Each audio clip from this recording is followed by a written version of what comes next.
Which opinion you hold would come as a surprise next to your other opinions.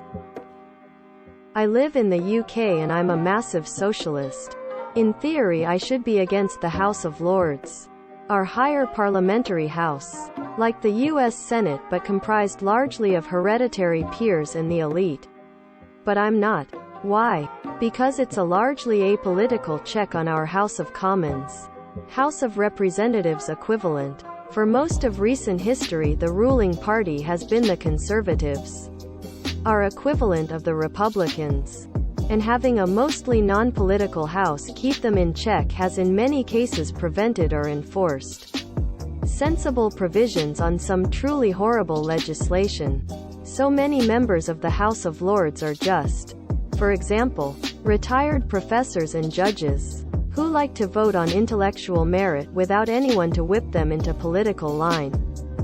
Should it be reformed to have members that represent the elite to a much lesser degree?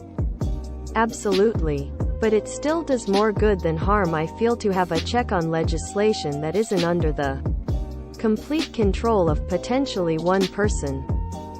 I think hot dog is a sandwich, but PBJ is not.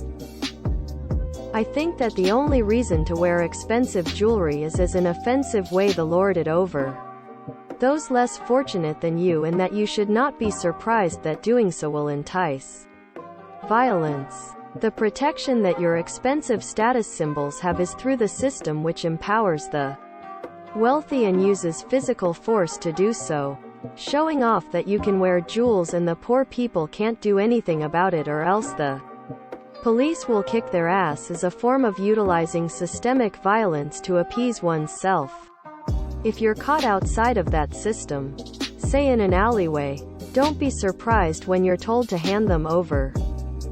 I think everyone should be allowed to our haze guns, but think no one should be allowed to purchase hash guns.